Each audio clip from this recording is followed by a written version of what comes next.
Hello, hello, hello, hello, hello. Here we are, live again. Live again. Saturday night. Everybody's out cruising. Get in my car and we go out boozing. Not really, not in Melbourne. But there are some places open. And some people going out. Less people than last night, really. With the surge in cases and Housing Commission towers getting locked down. Hi, Luke, and hi, Invisible Chicken. How are you?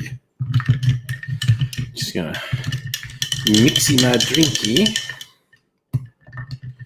Just slightly different mix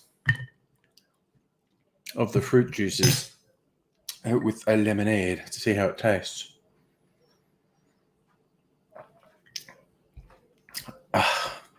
Oh yeah, that's a quality beverage. I'd adjust this a tiny bit. There we go. That much. Christ, my fucking glasses are dirty. Ugh. Hate the idea of not being able to see. No, these are really dirty. I do need to get a cleaning cloth. Hey, Aussie Gun Bunny. Doing pretty good. Pretty good. I think I definitely need to go and get a cloth to wipe my glasses or it's going to drive me fucking crazy. They're just really smeary. I'll be back in 1 second.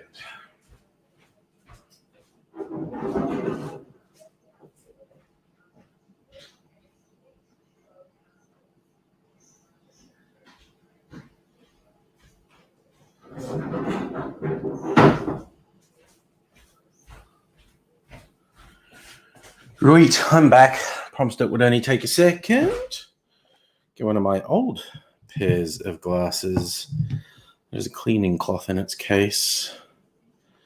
Need to try and make this less smeary. It's really off-putting just having a little smear. Thinking, like, look at this. I should get that. My eyelids are a bit heavy. May need the cosmetic surgery where they lift it up a bit. Then I have that. Not always, but usually women who get it done, this facelift that goes up here, so they end up with this permanently surprised look because their eyebrows are now too high because it's taken the skin. Yeah. They're like an Asian person making fun of a Caucasian. No. I don't know why. Ooh, look, old pair of glasses. Who remembers these? Ooh. They look a bit different, don't they? So look, okay. I think these are actually a slightly different prescription. God, maybe I need my eyes checked again. That actually looks okay. No, these ones are a bit better. I think that is a different prescription. Getting older and blinder. So you're house sitting, no kids, no wife, going to do some exciting shit like listening to silence. Damn. Kicking back, buddy. Bex, happy treason day. That's what the bloody Queen's saying over her gin and tonic. Damned ungrateful colonials.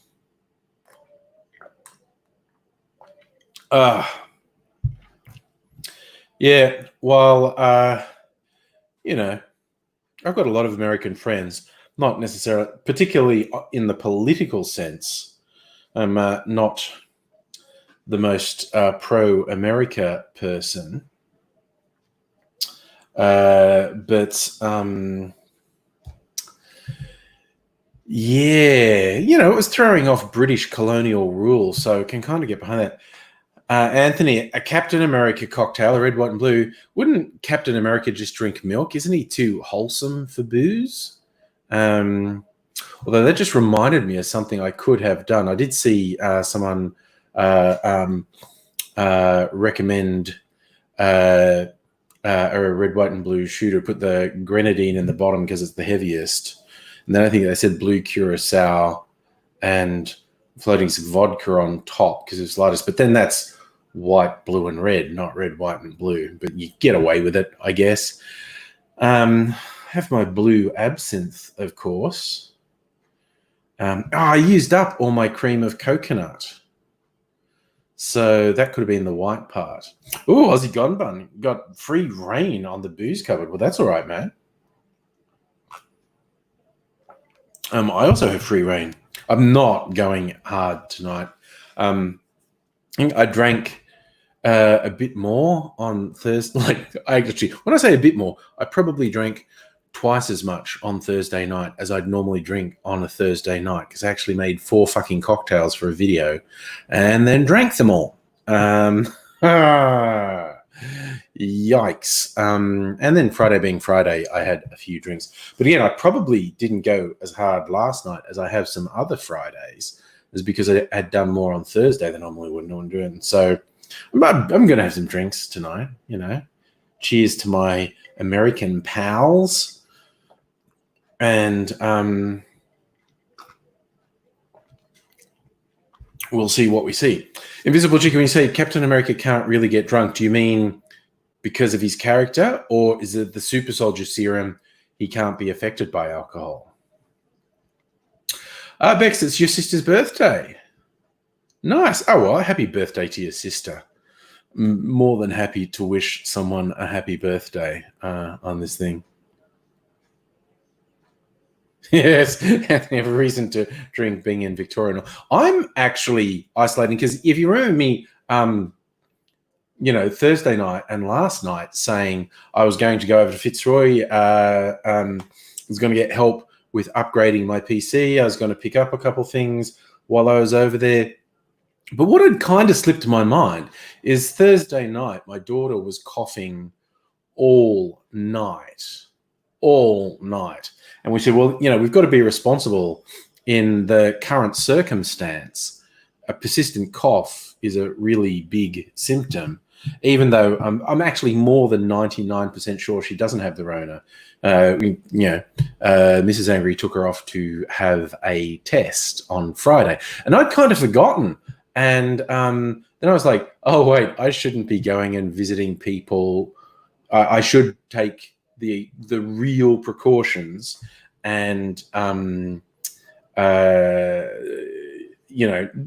go over and visit Abigail or the shops I wanted to visit while I'm in a house with someone who's waiting for the result of a Rona test. Because I guess I'm more than 99% sure she doesn't have it because she hadn't left a bedroom for 4 days. She was out last Sunday with her mum and her brother, young Mr. Angry. Went and had a lunch, but no one else is sick. So I think she just had a cough and not even a cold. Something had irritated her throat. Well, actually, she'd been throwing up a couple of days previously, and she thinks that the acid from the throwing up might have irritated her throat.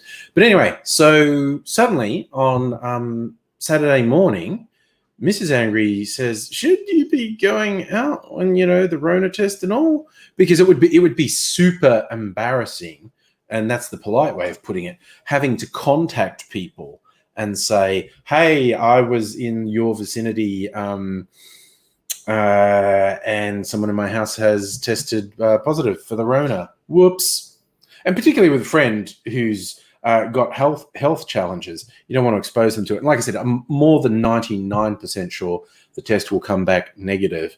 But, be responsible, I guess. And hi, Stella, by the way, ranting about Rona tests. Okay, Invisible Chicken, you're in the right place with nerd talk, being able to say Captain America can't get drunk because of the super soldier serum. Super soldier serum, that's if AZ shows up, we can punish him.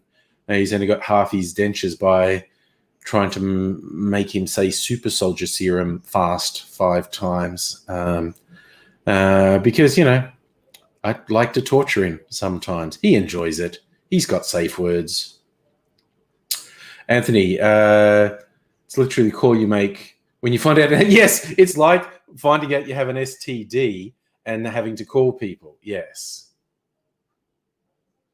Oh, yes. No known cases in WA. But this is the thing. This really quite rapid escalation of the outbreak in Melbourne shows that anyone who's sitting back going, no cases here, is if they haven't got a very active sort of tracking regimen in place, they're inviting disaster.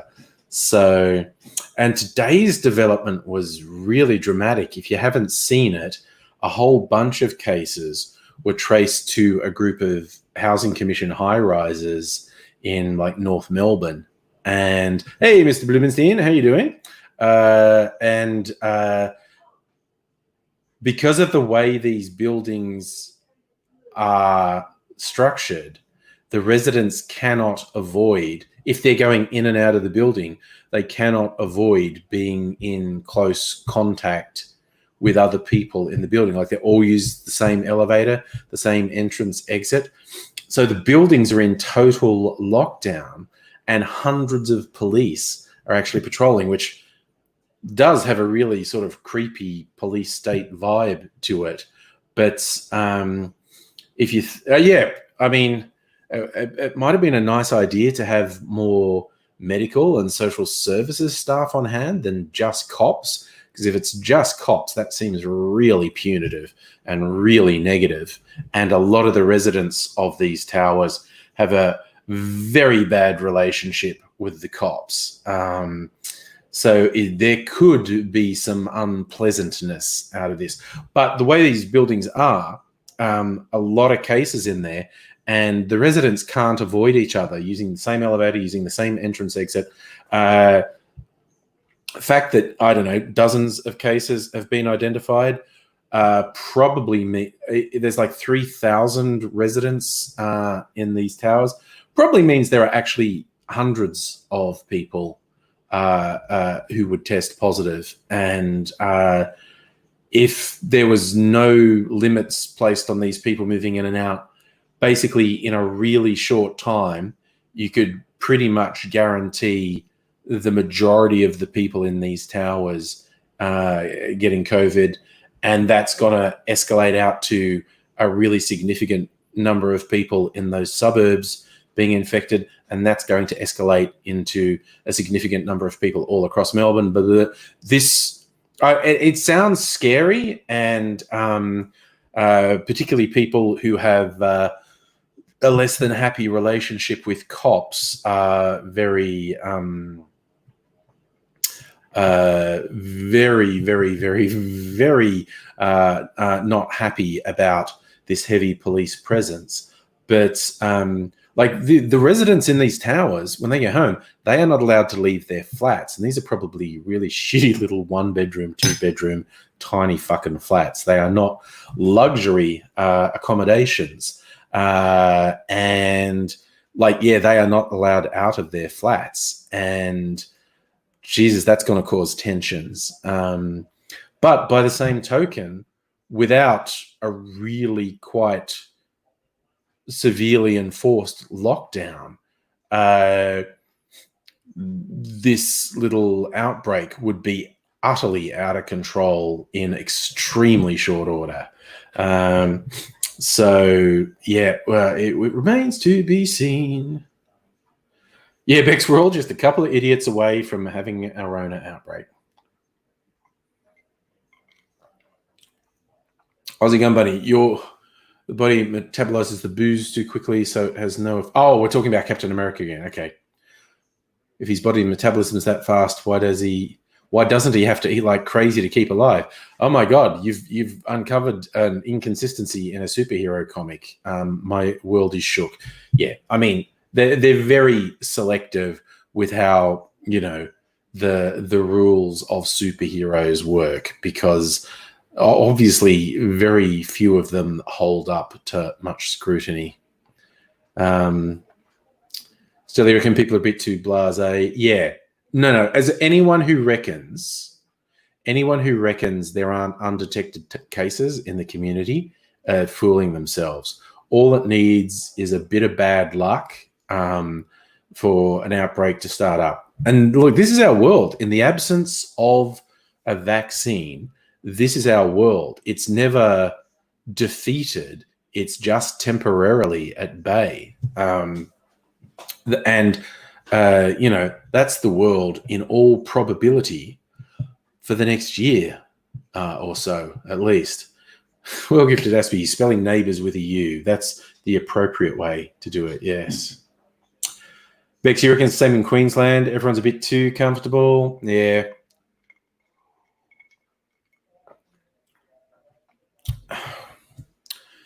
Well, yeah, a vaccine would be great. It is always worth remembering we have never had a successful vaccine for a coronavirus, ever. Now, everyone is making very favorable sounds this time because, well, more effort's being put into it, more money and more effort has been put into trying to develop a vaccine. But that's the only reason that people are going, like, oh, we'll have one, just because. I mean, it's bordering on magical thinking. There's no actual evidence to say we will get a vaccine, and enormous efforts being expended on developing one. And yeah, I'm very hopeful that we will get one, and it would be fantastic if we had one sooner rather than later. But still, the whole distribution and dispensing of a vaccine around the world is challenging, to say the least. So, that's her hair. Thought the bloody. I was just seeing my T-shirt on the screen, and I thought, is the print cracked on her face? I had to look. Oh no, that's her little curls. It's her little curls down there. There you go. Yeah, and that's a perfect point, Stella. Even if it is actually eradicated in a community or a state or a country, eventually someone's going to travel and bring it. So constant vigilance is the order of the day. Oh gosh, musical elevator. If I had to deal with someone, family member or anyone saying the COVID's fake and the government's trying to control us. Yeah. Oh my God, the conservatives are so fixed. They hate Daniel Andrews because he's successful. In their minds, they said he's bad. They put all the weight of the Murdoch media empire into just a whole ridiculous, stupid, lying, racist campaign to say Andrews is bad, and it didn't work, and they're super fucking pissed off. And it's, the old tragilarious. It's funny and sad at the same time. It's pathetic to see them doing it. But I can't help but laugh a bit. They're obviously so worked up about Andrews being successful. And because he had policies that were different to his. He had policies that were different to theirs. And then he implemented those policies when he won the election. And they were really pissed off. Why is he doing this stuff we don't like? Because he's in government, you fucking idiots. And then when he won the subsequent election, that's not right. Because he announced policies, people voted for him. He acted on the policies, people like that, and they voted for him again. Fuck's sake. I get really fucking annoyed with their fixation with him. Oh, we're talking about the anti-vaxxers. Yes, the old vaccine equals autism, which is stupid in and of itself. But also the idea that autism is somehow so terrible that polio and fatal outbreaks of measles, etc., is those things would be better than autism. It's like the vaccines, A, don't cause autism, and B, the idea that calling these lethal diseases better than autism apparently is fucking... But of course, the anti-vaxxers are just so full of shit. They will even say the vaccines aren't what eradicated the diseases. It's just... there is no value whatsoever in engaging with them because their positions are so fucking stupid so stupid that there is absolutely no value in engaging with them because they're just the fucking worst. They are the fucking worst. Ugh. People from this position of extreme privilege who don't understand or care the damage they're causing. And it's just their extreme privilege that lets them pontificate and go, I don't need to listen to doctors, scientific studies, and evidence because I'm not sick. So why should I believe that a vaccine was necessary? It's just like, fuck me. And it's, yes, Bex, it's stupid, it's ableist, it's vile, it's insulting, completely undervalues autistic people. It's just like, get fucked. But yeah, no, they are horrible. It's kind of difficult to single out who are the worst people in the world, but fucking anti-vaxxers are in the running. Hey, Strictly Sega, how's it doing? How are you doing? It, you, them, they, us, we. How are we all doing? Because it's a bit fucking challenging. Yes, as I was saying, my minor hardship is not doing things I was intending to do this weekend because the responsible thing to do while waiting for a household member's COVID test results to come back is to not go out. And maybe I'll just I'll do it in solidarity with the people who are in forced lockdown general lockdown in a whole bunch of suburbs and strict forced lockdown in these tower blocks. I'll just, I'll be such a noble soul. I'll be in voluntary lockdown for a couple of days. That's just save your praise. I know I'm a wonderful person, so. Yes, Kaiju, good call. Hashtag all countries matter. They do. Well, some more than others, but. Hey, Glee. Autism's fine. Yes. It's, it's a different way of being, basically. Oh, God. No, that's one I don't know, Bex. Micah Stauffer YouTube drama. Now I want to look that up. Oh, yeah. No, Aspie, I get the Tabernac as the anti-vaxxers. A nice regional insult for them. All right, now I'm going to have to look this up, Bex. Micah Stauffer. I don't even, that name's not even vaguely familiar to me. Let me find out. Oh, no, now it is. A YouTuber who, an American who made a big song and dance about adopting a kid. The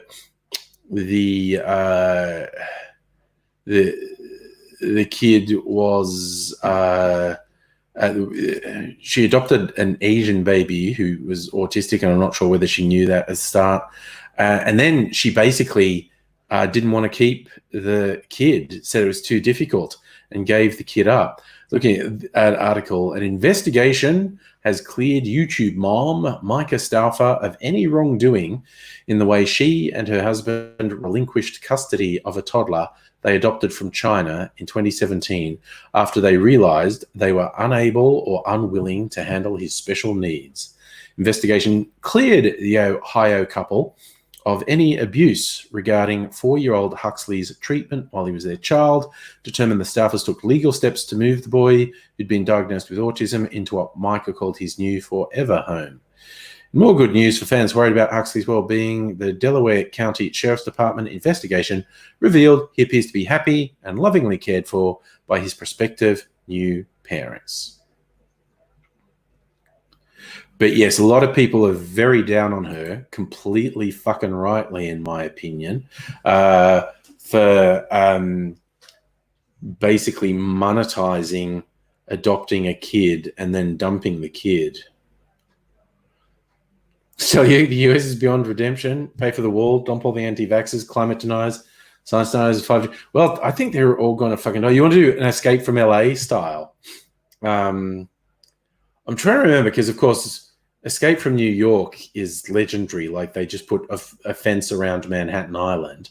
If I remember rightly, Escape from LA, there had been an earthquake and California kind of broke off and was actually separated from the mainland by ocean because the fault line opened up and it sort of shifted seismically and all the water rushed in. It's not a great movie. Escape from New York, great movie. Escape from LA, not a great movie. But yeah, Kaiju, forever home, like a dog, you know.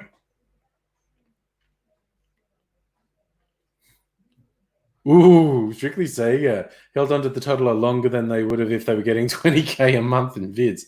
Yeah, no, a lot of people, like I said, were very rightly down on her for monetizing the whole thing, which is just creepy as fuck, basically. God, and isn't stuff coming back to haunt various YouTubers? Like, I think Jenna Marbles, I'm not deeply into the detail, but from the little I've seen, Jenna Marbles has handled people criticizing her early stuff with a bit of dignity, in as much as she just said, yeah, I actually did really shitty things. And yeah, I don't want to be associated with that. I've like privated or removed those videos, and I'm going to just step away from YouTube altogether for a while. Didn't justify herself. Whereas Shane Dawson, for all his shock in your face stuff that is now causing some blowback for him, he seems completely unable to cope and is very much playing the victim. You know, just because he did stuff that was like super racist and blackface and sexualizing a 13-year-old. Yep. It's like, you look, lots of people make good careers doing shit like that, but you can't back away from it. And if you are reliant on someone else for, you know, advertising dollars like YouTube, you have to accept the fact if the advertisers just go, oh, we don't want to advertise with you anymore. Yeah, Bex, I'm more sympathetic to Jenna Marbles. Like I said, I think she's handling it better. Shane Dawson, yeah, just did dodgy shit and doesn't seem able to fucking deal with it. Stella, too young for Escape from New York. It's worth getting. It'd be on one of the streaming services, I reckon. It's actually quite good. It's hardly flawless. Like, it's a really silly and quite dated action movie. Yeah,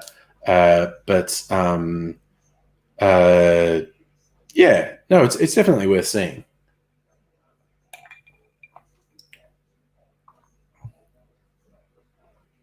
Yes, strictly so yeah, Kyle Sandilands has definitely made a career of being a hideous piece of shit and doesn't back down from it.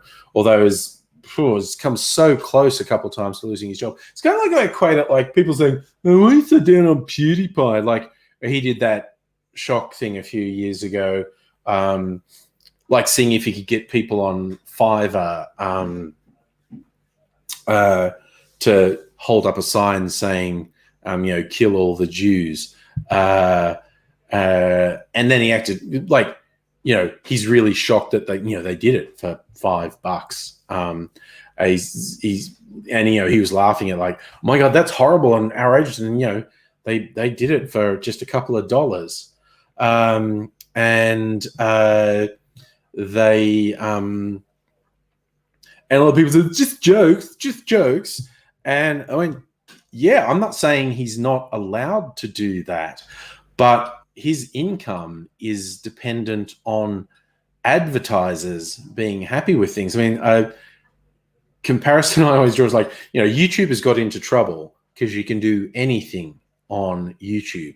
And you can do it for years and benefit quite a bit from it.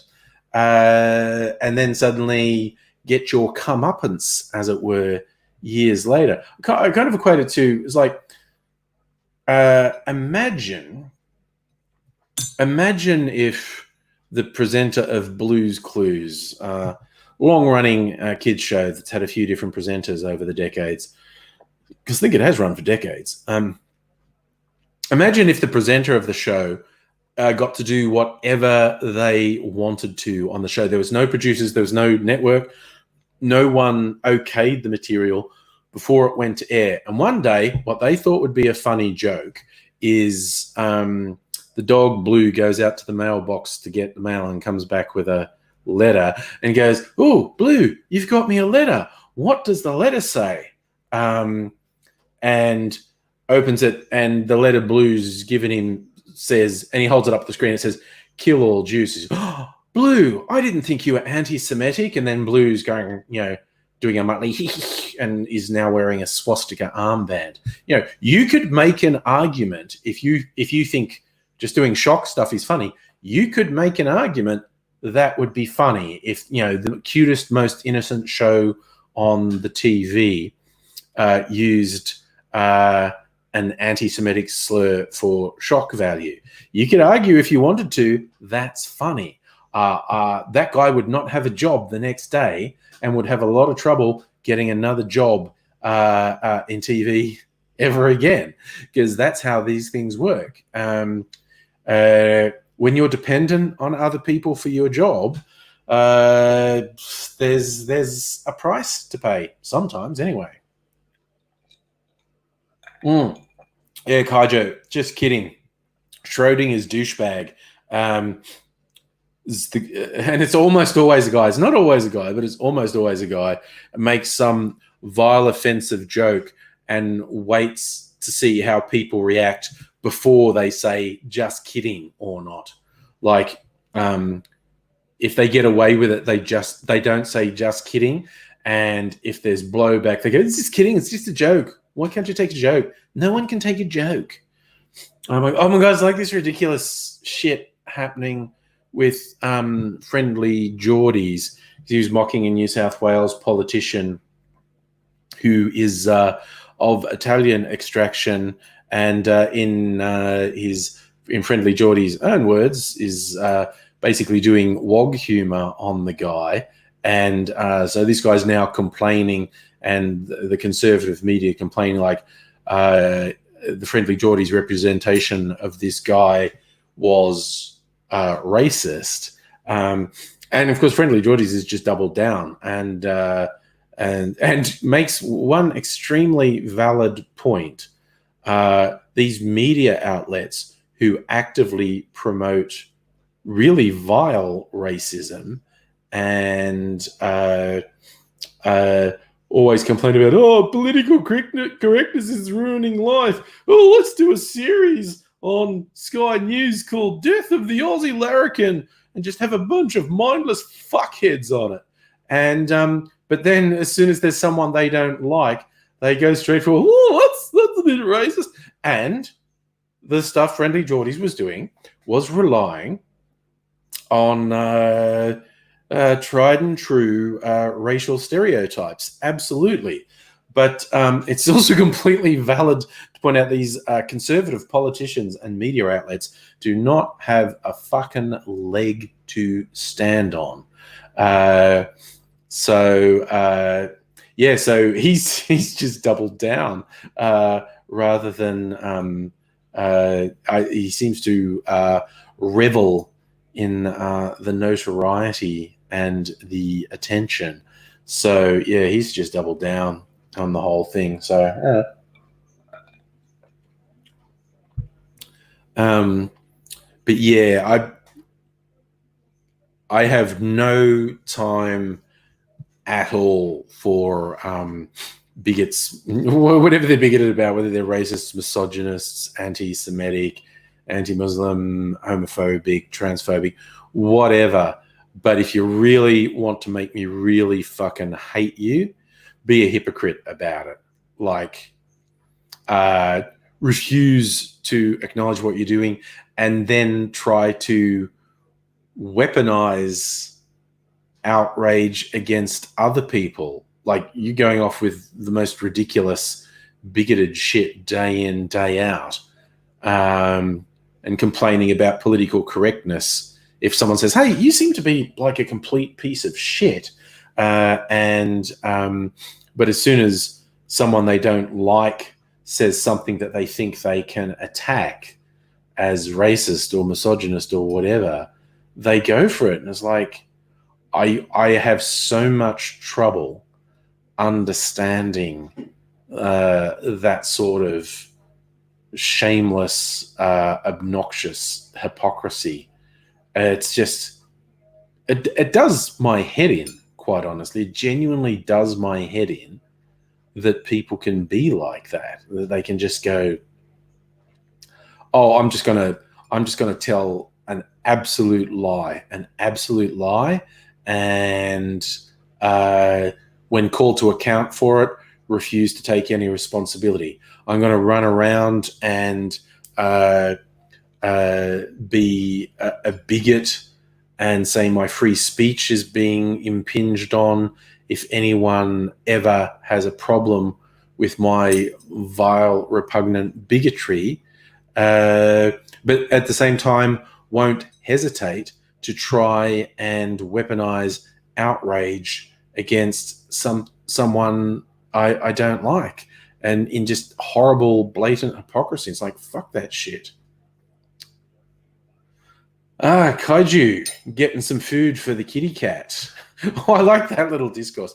Kaiju, getting food for the furry lady in the house. Strictly Sagan wants to know if that's what you call your wife. No, it's the cat. Yes.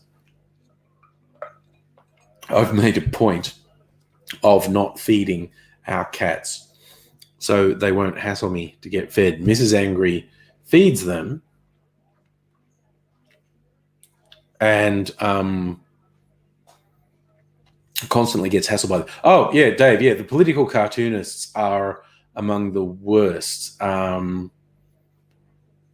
It's absolutely mind-blowing, the shameless hypocrisy. There's a number of political cartoonists in Australia, some of whom are dead, some of them who, you know, just aren't very nice humans, and may or may not be dead, will publish horrific, vile, racist, sexist, homophobic bullshit. And when you say you're a fucking piece of shit, they go, oh, my free speech. But as soon as there's someone that they don't like, that they think they can use the cudgel of unacceptable behavior on, they will shamelessly do it. They're so fucking vile. Oh, yeah, see, that's the thing, yeah. Stella Morris, the right-wing thing, they want to cancel friendly Geordies. They hate cancel. Again, cognitive dissonance, they have no trouble whatsoever completely contradicting themselves, not just from day to day, but from moment to moment. Like, I've seen them do it basically between the start and the end of a sentence, completely hypocritically contradict themselves. You know, free speech, but this person has to be punished because they dishonored Australia Day. You know, fuck them. And yeah, Dave, it's the hypocrisy. Fucking drives me wild. And good evening to you, Nobody. Nice to see you. Oh, so yes, I can get quite worked up on that front. The hypocrisy question. It's one thing, and it's also when people say, like, because I had various right-wing fuckheads do attack videos on me, and I basically don't respond to them. There was the one time that the one particular obsessive fucking freak did like his 6th video on me, even though I'd ignored him all the other times. And so I just made one going, okay, I'm pretty sure I've got a stalker. Think it's sexual. That's the only explanation. I was, just basically, I was not going to address anything he said because I've never watched one of his videos, but I was just drawing attention to the fact that his obsession with me is really fucking weird, because he seems really incapable of getting the message that I don't give a shit. Yeah. And people have said, oh, why don't you respond? There's these people that debate these people. It's like, there's no debate. They are morally and intellectually bankrupt. They argue in bad faith. It doesn't matter how many times you shoot down their bullshit, because being right isn't what's important. It's scoring points to them that's important. So they will argue in bad faith.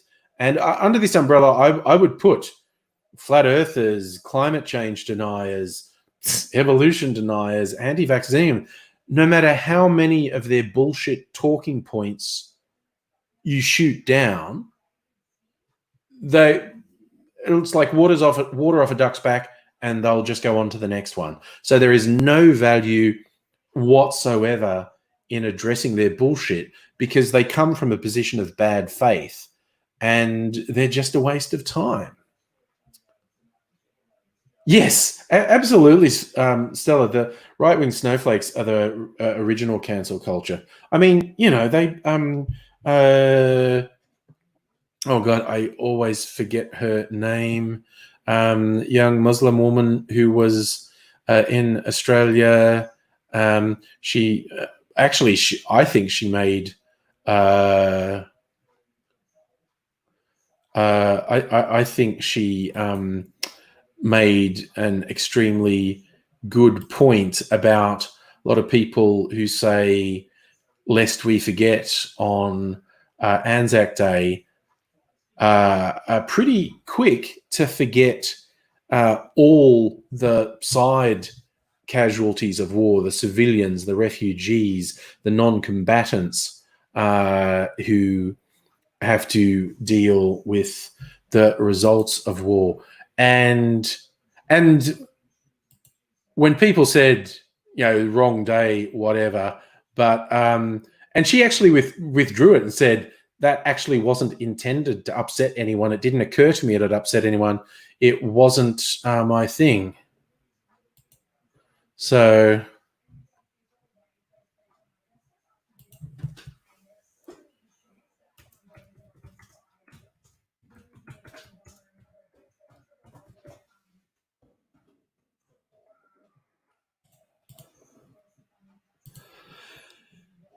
yes. So I've got another funny side one. That's what I was looking for just now. The Trumps are not smart people, right? Remember that? Oh God, what's his? See how soon we forget. What's his name? Didn't kill himself, except I think he did. The child procurer, Epstein. God, why was my brain not working? Epstein. His main procurer, Ghislaine Maxwell. And I know that's not how you pronounce her name, but I think that's a funnier way to pronounce her name. Call her Ghislaine. She just got arrested. And I shit you not, despite Donald Trump's long, close association with Epstein and Maxwell, Eric Trump thought it was a clever idea to post a picture of Bill Clinton walking his daughter down the aisle on her wedding day, and you can see Ghislaine Maxwell in the background of the picture. And he thought it was clever to put that with the caption, "Birds of a feather," to which, of course, people then rushed to respond with dozens of photos of his fucking slimeball father partying in close contact with both Epstein and Maxwell. As just like the level of stupidity required to think you were scoring a point against Bill Clinton by posting a picture where Maxwell was in the background, when everyone knows that Trump closely associated and partied with Epstein and Maxwell multiple times. It's just like, they're not just hypocrites, they're dumb as fucking shit as well. But yes. No, but you tried to see things from the point of view of the really wanker varieties, but you can't get your head that far up your ass? Yeah.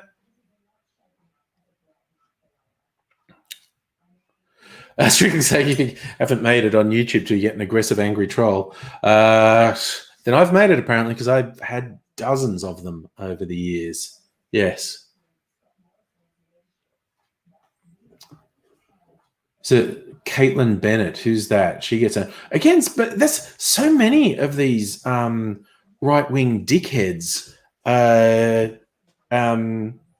humiliate themselves publicly again and again and again.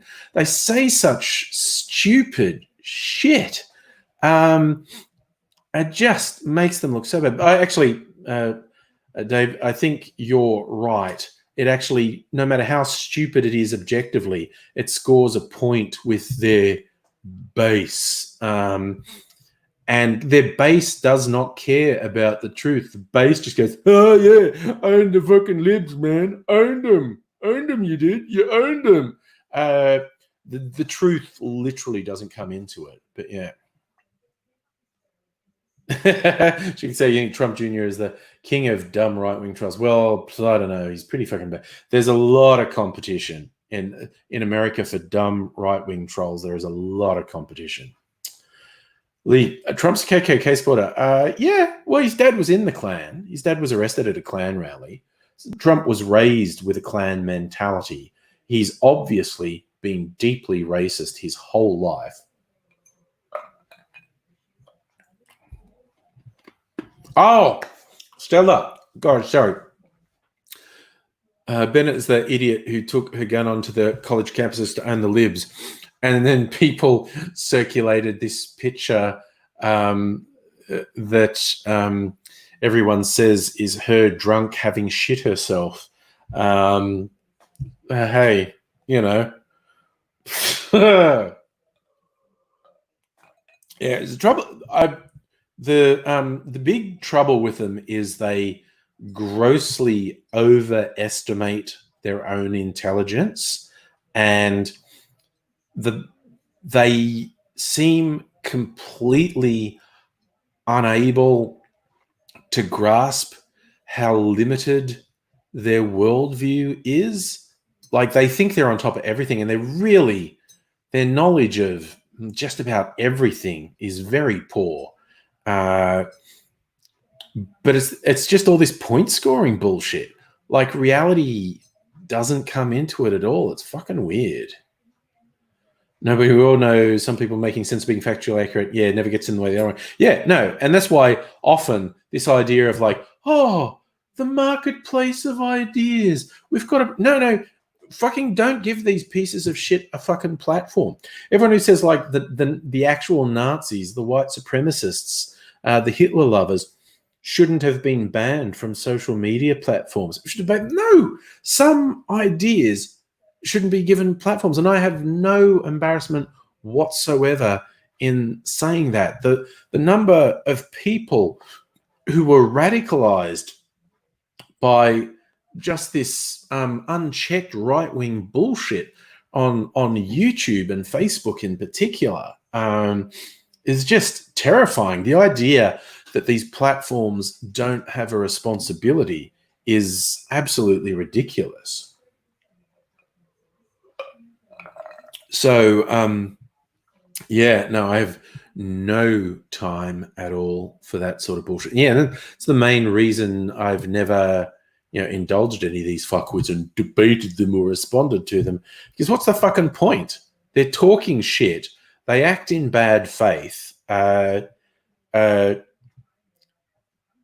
Shooting down their arguments doesn't work because they're not trying to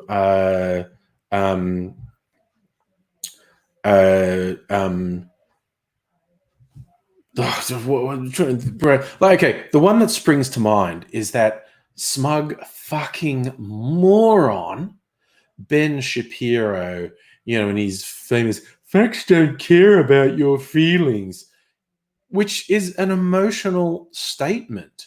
It's the saying like and what he's actually saying is someone else's feelings that are in conflict with my feelings. That doesn't count. He pretends he doesn't have feelings when virtually all of his arguments are emotional, and it's very easy to destroy them with really simple facts. I mean, I still find it hilarious.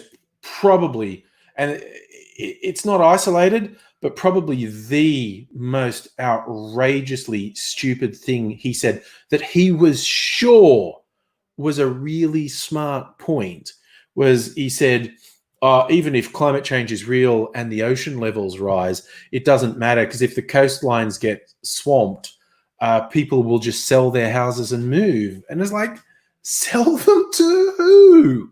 And it's just like, their statements are so fucking stupid, and so easy to take apart. But it's just like they keep getting caught at as, oh, this is the right-wing intellectual. The kid's like, he's not an intellectual. He's a blethering fucking moron. Ben Shapiro and Milo Yiannopoulos, yeah, they're both fucked in slightly different ways. They are both fucked. Milo Yiannopoulos is not trying to appear intelligent. He's just playing that stupid, smug camp character, and he's trying to outrage people and be wild and deviant and in your face. Ben Shapiro's trying to be an intellectual, and he's thick as fucking shit. Being thick as shit doesn't undermine Milo Yiannopoulos' shtick because he's not trying to appear smart. He's trying to appear outrageous and in your face. Ben Shapiro is trying to appear intellectual, and he isn't. He really isn't. He is not smart. He is not a clever person. He just blithely says things that they're not just untrue. They're stupid as fuck. And he does it all the time. The instant something doesn't go his way, for someone who says facts don't care about your feelings, he gets emotional straight away. And I don't think I've ever seen him, or actually, saying not ever is a slight exaggeration, but the fact that he's been exposed as lying so many times doesn't even slow him down.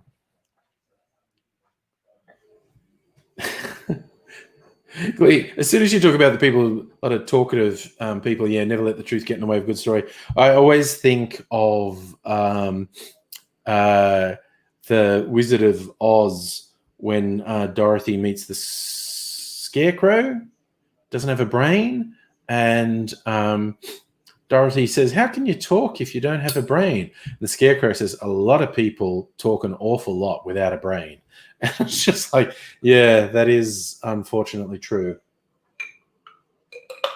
Well, obviously not literally true, but a lot of people spend very little time engaging their intellect and lot of time engaging their mouth. They engage their mouth, but not their intellect. It's pretty disturbing to see. Yes. Criticizing experts and raise up loudmouth idiots, which is okay. Why aren't I raised up? I'm a loudmouthed idiot. Avi Yemeni. Strictly saying, Avi Yemeni is funny. For those who don't know him, he's I think he's an Australian citizen. He might be joint Australian-Israeli citizen. Anyway, he's a right-wing fuckwit. For someone who's a Zionist, is shamelessly hung around with actual Hitler worshippers is very fucking strange, actually. But he's a horrible little right-wing shithead who also has multiple criminal convictions, violence against women. And it's really funny when he shows up to, lefty protests. He's going to make him look stupid and whatnot. And people have just taken to shutting him down by chanting about his domestic violence history and his criminal convictions. He's just an arsehole. He's just not. It's just Avi Yemeni is just so desperate for attention. See, I just don't feel like giving more attention to these fucking maggots for whom attention is the sole thing they crave. I mean, Scarecrow was a low IQ man who couldn't find meaningful employment in the Dust Bowl era. We're about to get a lot more of that fucking Dust Bowl era. It's been gloom and doom. Gloom and doom. Nobody. The issue is that the brain is a separate gearbox from the mouth. Mouth's easy to get into gear for some, but getting the brain into gear is too much. That's true. Yes, strictly say, yeah, people carry wife beater protest signs in case you show, and breadboards, because that's one of the things was in his conviction. He threw a breadboard at his partner's head. It's a fun way to shut him down that he's just a violent little shithead. And I can say little because I think he's shorter than me. And that's saying something. That is really saying something. He's got a real little man syndrome going on. Yes, he's just, he's terrible. Again, but he's another one who clearly argues in bad faith. He just talks shit, harasses people, tries to provoke reactions from people. And most people have got his number now, and they just shut him down by calling attention to his criminal convictions for violence. Donna, hello. Good evening to you. Oh, look, here we are at the halfway mark. I made what was basically a clarified whiskey sour. I added a bunch of stuff to. I don't even know what it tastes like. It's been filtering today. It's time to taste it. It's a very nice color. Is it this one? It's this one. It's almost completely clear. All right, I'll try it. Doesn't need ice because it's been chilling, but the freezer does have to close. There you go. So I'm going to try this one. See what it tastes like. Oh, again, it looks more yellow on screen than it does in real life. But anyway, this is a urine sample from a very well hydrated person. Yes, Glee. Prince Andrew must be sweating again. The stories that he's been denying are going to get verified by Ghislaine Maxwell. Yes. Strictly Taker, if I made a vid about him, span his fans with it. I thought it was funny because the guy who uses a couple names online, Clancy Hansen and a couple of others, started a group called Yard yelling at racist dogs. He just made a video just ripping on Avi Yemeni, talking about what a fuckwit he was. And Avi Yemeni, well, see, the left don't engage. It's just insults. Just like, dude, you're not worth anything. You are not worth anything but insults. You're just a horrible little shit. Donna, what did you miss? Oh, anything and everything, the normal conversation we have. But I'm now going to taste test, see how this turned out. Ooh. Oh, that's really good.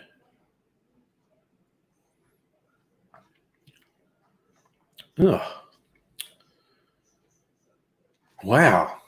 This was an experiment. I chucked a bunch of stuff in this. It's kind of tastes well. It does have They're saying it tastes like wine, which is hardly surprising because it has a white vermouth in it. It has the Cinzano. We got into a whole talk about Cinzano last night when I was pouring it. So it's got whiskey and Cinzano in it. So it's in some ways, it's kind of a variant on a clarified Manhattan, which is whiskey and vermouth. It's incredibly light. Like there's a decent amount of alcohol in this. There's no alcohol. There's right on the tail of it. There is a whiskey taste. There's the bourbon taste is coming through. It's really quite good. It's just incredibly light. I don't know. Maybe it would work to add some bitters to it, actually. Oh, Ahmed, what's my thought on UK getting 3 million PR for Hong Kong residents? Oh, permanent. Yes. Okay. The various Western nations saying they're going to grant refuge to Hong Kong citizens who qualify is basically antagonistic to China, and China is also saying they're not real happy about it. But it's also it's not an altogether bad thing, obviously, because China seems to be making it very clear that they intend to impose quite strict rule on Hong Kong now. And the people of Hong Kong, not used to that, don't really like it much, I don't think. There could be quite a bit of escalation around this. I don't think I saw that one, Strictly Sega. Yard made a music video tribute to the four wankers protecting Captain Cook's statue to the tune of Khe-san. That's pretty good. Ooh, Donna, you don't have any orange juice. What can you use with Prosecco? Well, I would go with any fruit juice. Like if you do it with if you do it with orange juice, that's like a mimosa. If you do it with peach, that's that has another name. But yeah, I think basically any fruit juice really. So I'm looking out for you. Prosecco cocktails. So it depends what else you have. If you have a fruit, basically, if you have any sort of fruit liqueur. So basically anything, literally anything fruity, any fruit juice, no juice at all. Yeah, if you don't want to drink just straight Prosecco, I would side with Glee, some lemonade. But yeah, anything fruity, basically. If you had any fruit liqueur, any fruit juice, that with Prosecco and some soda, you're set. No, but if you want to issue China with a threat, just tell them, pull their head in, we'll send Trump to talk to them. I think the Chinese leadership would run rings around Trump. Yeah, Donna, lemonade. I think it'd be a nice little spritz with just some lemonade in it. But yes, if you had anything fruity, either a fruit liqueur or a fruit juice, that would work. Failing that, it's just a lemonade. Just spritz it. Maybe put some ice in there so it's nice and chill, unless it's been in the fridge. What's that? I was getting bitters.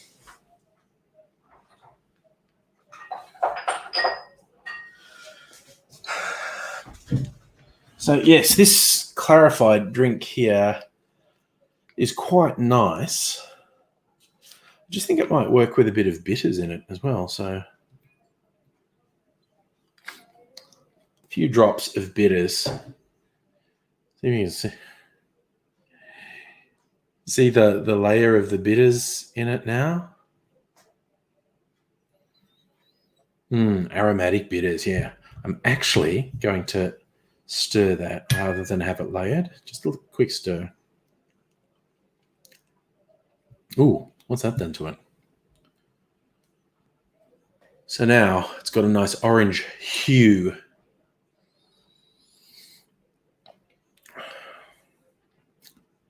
That's pretty good. That is pretty good. I never stopped being fascinated by the clarification process because, this was whiskey, dark brown whiskey. Well, now that's got bloody bitters in it. But this was dark brown whiskey. You clarify it and it turns really light yellow. Yes, Donna. Yes, happy 4th of July. A little bit of bitters is magic. That would be another one, Donna. If you had any bitters, maybe Prosecco, lemonade, and a dash of bitters would probably be quite interesting. Probably not much bitters. You don't want to overpower it. But a bit of bitters does wonders to a whole bunch of drinks, actually. I like it with just soft drink like Pepsi. Like Pepsi Max with bitters is really quite nice. And I have 10 different sorts of bitters over there. So I'm not limited in my option. Oh, Donnie, you don't know what bitters is? This is the most famous one, Angostura Bitters. Basically, what Angostura Bitters, what bitters generally is. Look, I'll get maybe like a Wikipedia definition.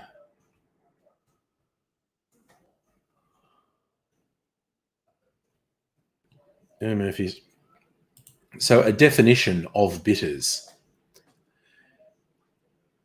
is traditionally an alcoholic preparation flavored with botanical matter so that the end result is characterized by a bitter, sour, or bittersweet flavor. Basically, you get a pretty strong base alcohol, like usually overproof, like usually 50, 60% neutral spirit, and you steep a bunch of herbs or spices or citrus in it, and it basically draws in the essence of these herbal and fruit flavors, and then you just use it as a flavoring agent in drinks. So, like, in and of itself, like, this is like 45% alcohol, but most of the time you only use a dash or two in a drink. So you might get in a pub, for instance, if you want a non-alcoholic drink, you might get lemon, lime, and bitters, or a soda, lime, and bitters, like lemonade, lime juice or lime cordial, and bitters. Really nice drink. And because although the bitters is actually alcoholic, because there's such a small amount of it in the drink, the overall drink doesn't qualify as an alcoholic beverage because the alcohol content would be, less than 0.1 of 1%. So it doesn't qualify as an alcoholic drink, even though the bitters is actually like 40% alcohol. But there's literally should only be drops of it in the drink. So yeah. Strictly Sega, you saw a terrible movie, avoid it, The Last Days of American Crime. That, I believe, is a Netflix film. I have seen an ad for it. You're recommending it as a must miss? Glebe, Winnie the Pooh has very profound statements. That is actually quite true, honestly. Yes, actually, Donna, the botanical matter is basically a potpourri, quite honestly. It's really commonly stuff like coriander and cumin and like those cooking herbs. It's basically cooking herbs in alcohol is the most common thing. And there can be all sorts of flavors. I mean, over here I've got, lime flavored bitters, lemon flavored orange, different herbal ones, citrus, cranberry, cola nut flavored bitters, chocolate flavored bitters. So there is a whole fucking spectrum of flavors that you get in bitters. But the most common one, this is the best known one, Angostura Bitters, is a mix of herbs. It's things like, I don't think they even say what the ingredients are, but it's all the things like, coriander and whatnot. Stella, you were shocked. Find out last year, lemon lime and bitters is an Australian drink. Really? Okay. An American friend got it at Christmas and fucking loved it. It's a great drink. If you don't want to drink booze, because that's the thing, bitters is a very, very concentrated flavor. Like, the name bitter is not a misnomer. Like, if you try and taste it, like, a drop of that much in, it's just going to be this really strong bitter taste on your tongue. But dissipated into a drink really brings the flavor out. Like, it's an incredibly concentrated flavor. As a shop I like called the Bitters Lab. Now, I was going to go to today, but because of the pending fucking COVID test in my household, I decided to be responsible and not go out. Voluntarily isolating until the test results came through. You got to head off, nobody. Thanks for dropping in, man. Long night before your pill kicks in. Lights go out. Yeah, you must take care of yourself, my friend. Oh my God, what'd you do, Donna? Unscrewed Prosecco, put the bottle between your legs, read the comments, and the plastic cork hit you in the throat. Oh no! Oh, damn, you loosened it, and then it actually shot you. Oh my God. Invisible Chicken, lemon, lime, and bitters is really good. Sometimes some people do it with just soda water and like lime juice or lime cordial and a couple of dashes of bitters. I like it a bit sweeter, so I like it with lemonade, lime juice or lime cordial and bitters. Oh yeah, Stella, bitters in fucking everything. Lemon barley water, that does sound good actually. The one thing you have to watch out for if you're getting lemon, lime, and bitters in a pub is a bartender who doesn't know how much bitters to put into it. I had one who was treating it like fucking cordial. He's just going shook, shook, shook, shook. And I realized, like, I was getting a schooner of lemon lime bitters, and they'd got like this much bitters in the bottom of the glass. And I was like, oh my fucking God, what are you doing? And they looked really confused, like, oh, well, how much should be into it? And I said, okay, tip everything out, okay, because bitters is also quite thick. So I said, just tip it upside down, okay, chuck it. No, okay. And I said, now the glass, see what's stuck to the glass? That's how much you should have put in. You should have put in Donna, get Angostura. This is the basic one. If you're going to experiment with bitters, this is Old Faithful. Try it first. But you can always add more, but you can't take it out. So if you're going to experiment with bitters, like I say, like a lemon, lime, and bitters, like, I think Prosecco, lemonade, and bitters could work. It'd be worth an experiment, but start with like a single dash, just, a few drops, because it's such concentrated flavor. It changes the flavor of the drink very quickly. So if you put like one dash in and taste it and go, oh, that's pretty good, but maybe I'll get, you can experiment because you can add more, but you can't take it out once you've put it in. So it's a great thing. But yeah, even just mixing it with like lemonade or soda and lime cordial or lime, again, not Cotty's Cooler, although still probably actually be pretty good with Cotty's Cooler, a proper lime cordial. This is absolutely worth getting. And if you really get into it, then you can start to explore what other bitters are available, depending where you live. Like I said, this shop that I like, the Bitters Lab, literally has hundreds. It's just, and I've got 10. So I'm a little obsessed with them. Don't you get wrecked on for a second. Well, yeah, get yourself. Okay, if you want to next level your Prosecco, you want to get some fruit liqueurs. Ahmed, you discovered Bailey's sells cream brulee, dark chocolate, and cherry flavors. Look out. Stella, a top tip if you've never used Angostura Bitters, it can ejaculate from the bottle. It absolutely can. It absolutely can. So you got to practice a bit because sometimes, like if you treat it like a sauce bottle and go, it will really squirt out. So you probably want to practice a little. Natalie, you were given a bottle of bitters when you're 18. Think you still have it? Oh, I love it. Yeah, as I have made, there is one cocktail that's basically, well, it's like 1.5 shots of bitters, which is outrageous. It's called a Trinidad Sour, and it's not bad. When I first saw it, I thought that's a nightmare, but I had to make it, and it's not bad. Natalie, you're 34, so you've had the bitters. It might be off after 16 years. I mean, it's a lot of alcohol, natural preservative, but I don't know. It might be off after all that time. There are lots of those cream. Speaking of which, I want to do an experiment with a cream liqueur. I have like a strawberry cream liqueur, and I think because it's all creamy, I could make a clarified drink with it. 10-year expiry, Natalie. There you go. Expiry dates are for the week. Strictly Sager, I've influenced you. Your alcohol collection's tripled. Yep. It's addictive, broadening your drinking horizons. Like I've bought 30 bottles this year because I've been keeping track of it. Last year I didn't keep track of it. This year I decided to keep track of it. And I've bought 30 bottles this year. I only finished one of them. A couple of them are getting close, but I've only finished one of the bottles I bought this year.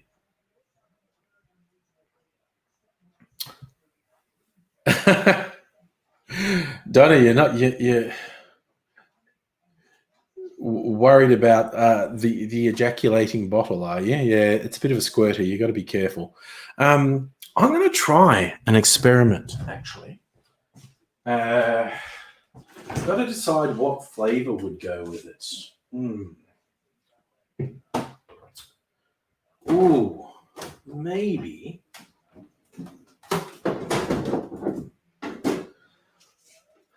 Irish whiskey. Yeah, I think Irish whiskey would go well with a cream liqueur because then you're getting like that Irish cream. Oh my God. Okay, that's what you meant. You've got a welt on your throat from being shot with a cork, which is going to look bad in video meetings. Oh my God. That does sound a bit bothersome, quite honestly. So I'm trying to use this stuff up. I think because it's creamy, it would curdle with citrus, and I could clarify it. I think if I do it with Irish whiskey, and then it would be like an Irish cream. I reckon that'd work. All right, I'm gonna try. Right. Yep. I need to get some bits and bobs. I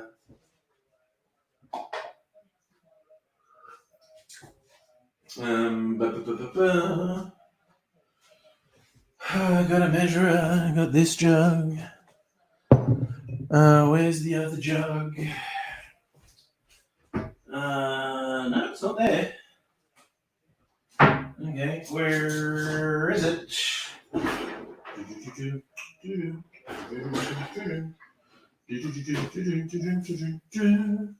Okay, I'm confused. Where has it gone? It should be here, but I don't see it. Oh, what the shit. Right, I don't want to use that one. I'm gonna have to improvise at this rate. God damn.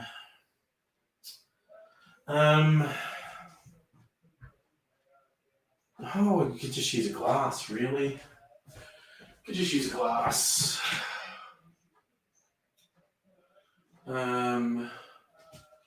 This'll do.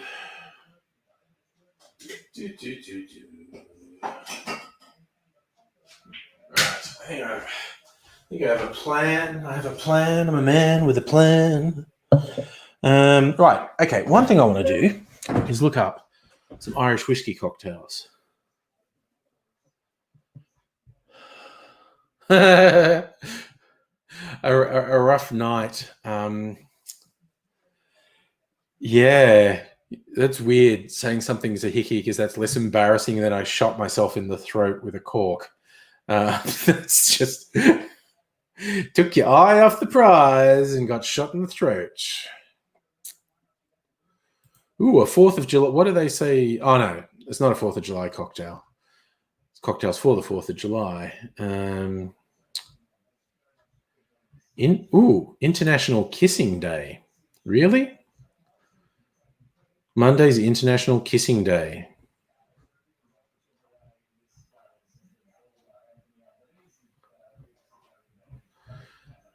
So they're recommending a cocktail called the French Kiss, which is raspberries, cognac, amaro, lime juice, and orgeat.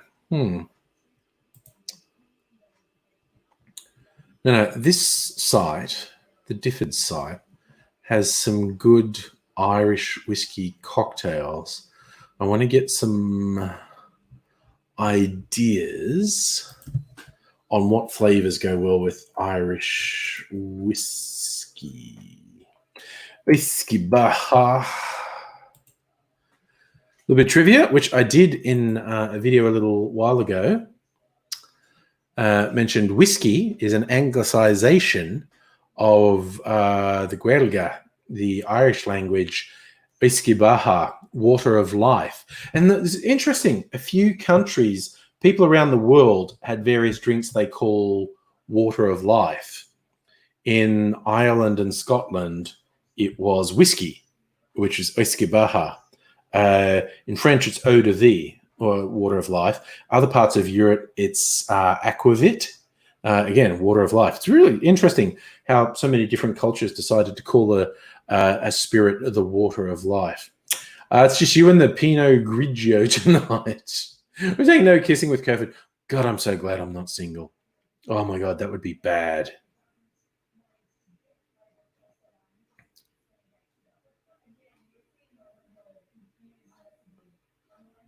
Don't know. I think most of the people in the chat at the moment are from Australia, but we often get some other ones coming in.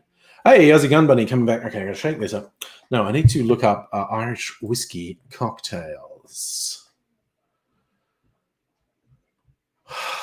No, why? It was just there before. Why am I not finding the Irish whiskey?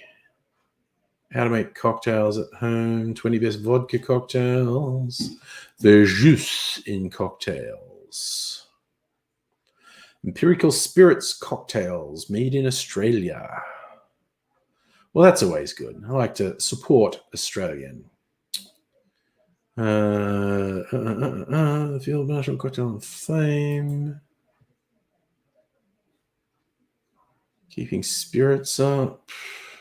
There it is. I knew they had a whole thing on Irish whiskey cocktails. Right. Some good ones. 1920s artists as Irish whiskey and eau de vie, sherry. Irish whiskey sherry. Maybe I could put some sherry in it as well. Blackthorn Irish. Irish whiskey and vermouth. Okay. Maybe I could put some of the bloody... trying to use up the Cinzano. Maybe I could put some more of that in there. Irish whiskey and Benedictine and vermouth. Irish whiskey and Chartreuse. Okay, so a few of them have vermouth.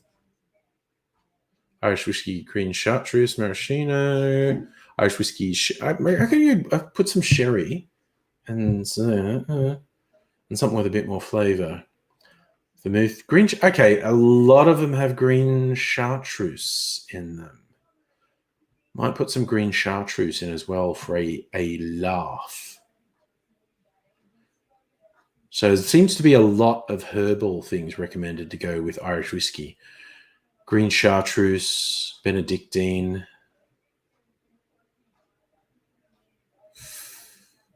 Psycho Killer cocktail. Irish whiskey, cocoa nib infused Campari, creme de banana and creme de cacao, and absinthe. That does sound like a beast of a cocktail, quite honestly. Yes, Natalie, I think that's a good summary. Australia would be better without the racism, but generally possible. I certainly don't want to live anywhere else, but I would like if there was less racism.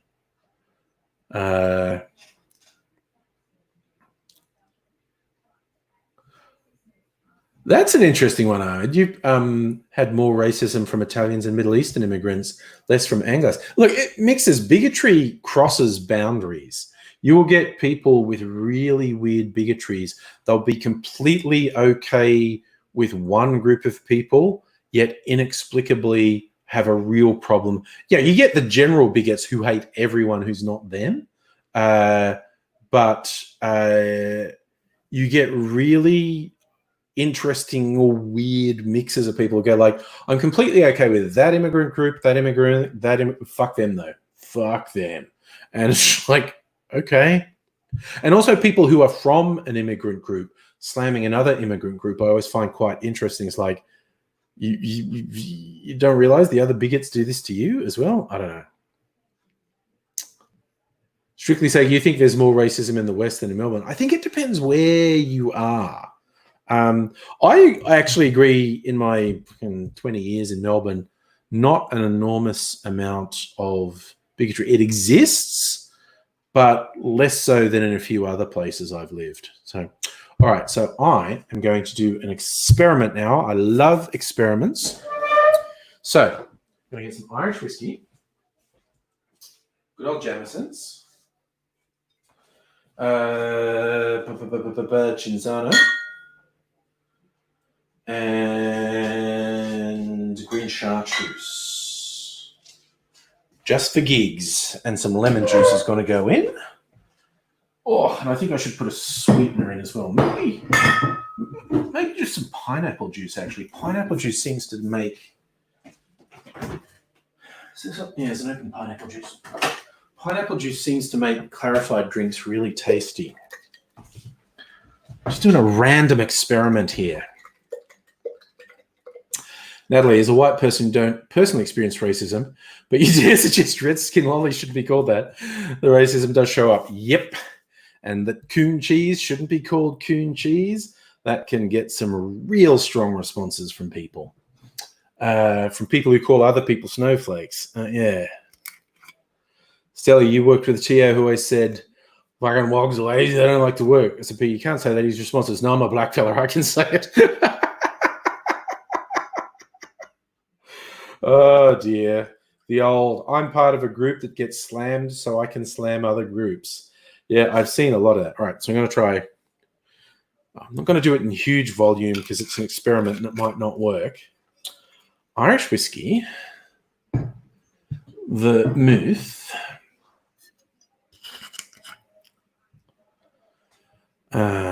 vermouth. Really need to use this vermouth. It's past its use-by date, and I don't really like it very much. I'm going to put it in a drink where I won't taste it. And a bit of green chartreuse to give it character. Very herbal drink.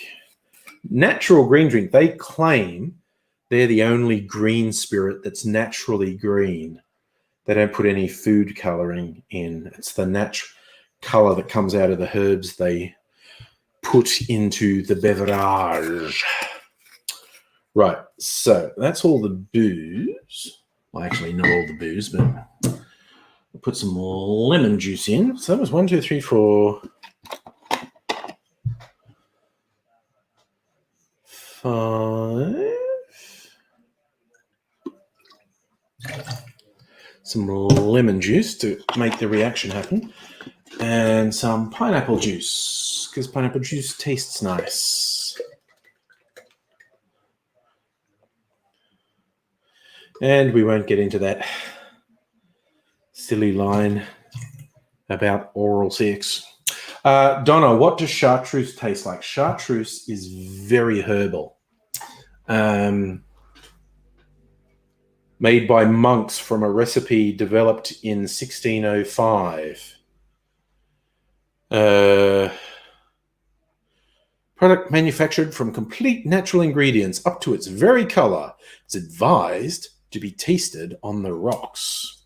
It's a French beverage. And you don't get different people making chartreuse. Only one distillery is allowed to make chartreuse. Very, very herbal. If if we consult, so let's get handy, guys, to what does Chartreuse taste like? What does Chartreuse taste like?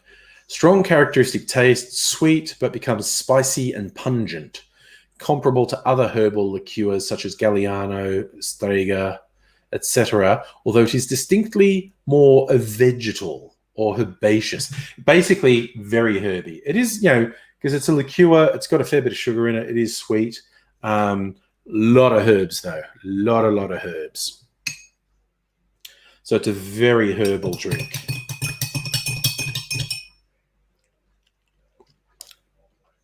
That's actually pretty good, just by itself as a cocktail, what I've made there. Yes, Donna, it was a bunch of fun. Oh my God, the legend of Chartreuse is amazing. Like the recipe was developed in 1605, and these monks brewed it 100 years later, and then it was originally marketed as like a tonic, a health-giving tonic, and then I think they found out people like getting pissed on it, and it became a very popular alcoholic beverage in like the 1800s. Just got to rinse this so I can use it.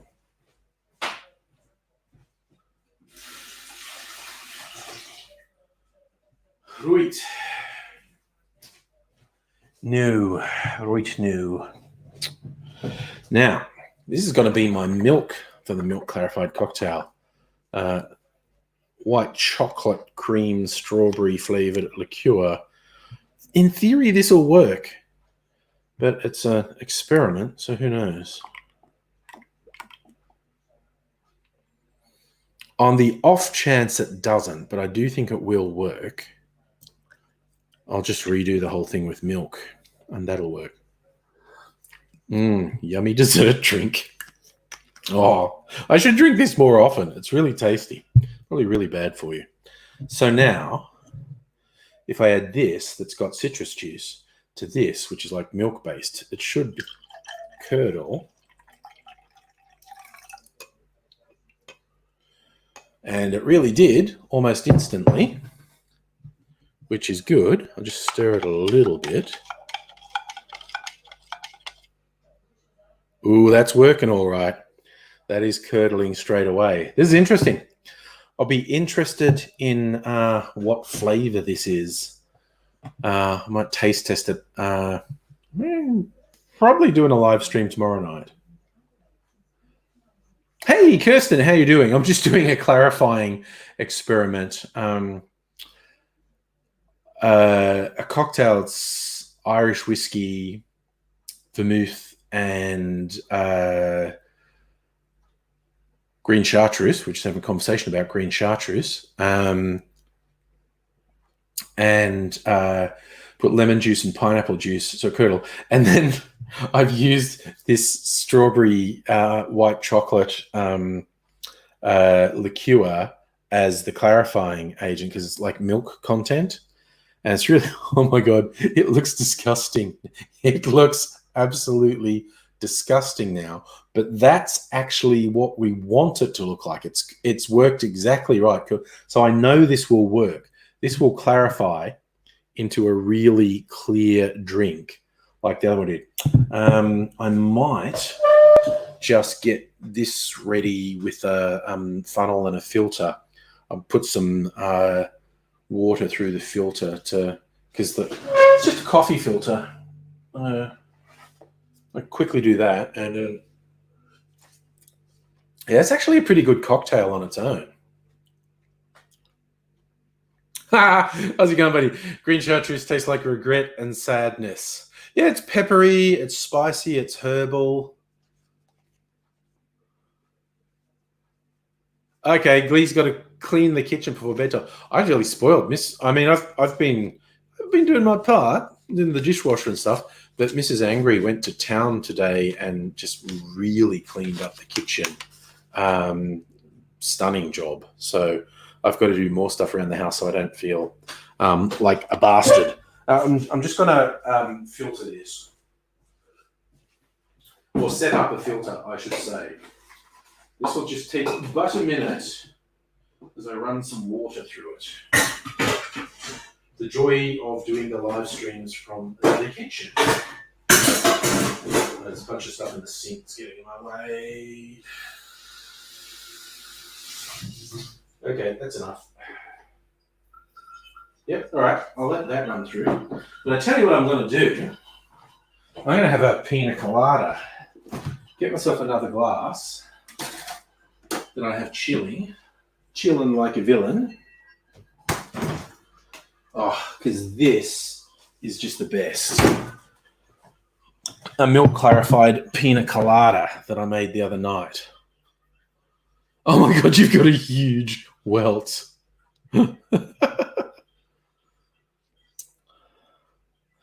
Yes, Natalie, it looks like Labor are winning Eden Monaro, which makes Albanese safe, I guess. Wouldn't have lost any sleep if he got kicked out. Fucking, he's useless. Oh, love a milk clarified cocktail. Who's it? You know, if you know pina colada, because it's like coconut milk shaken with stuff. So it's normally like this big creamy milkshakey thing. But I actually used the coconut cream or coconut milk the same way I used that chocolate liqueur. Rather than shaking it so it mixed in, deliberately didn't shake it so it separated out. And then the curds get used to filter and you get this wonderfully clear drink. So a standard pina colada would be like a foamy, white, milkshakey looking thing. And it's a nice drink. But this one that I clarified, oh, next level, next level. Yeah, baby. Oh my God, that's good. Oh, like the other one I had before, the one that was basically bourbon and Cinzano that I clarified. It's good. It's very interesting. It's very light, but not legendary. Not one that makes me go, oh yeah, got to do that.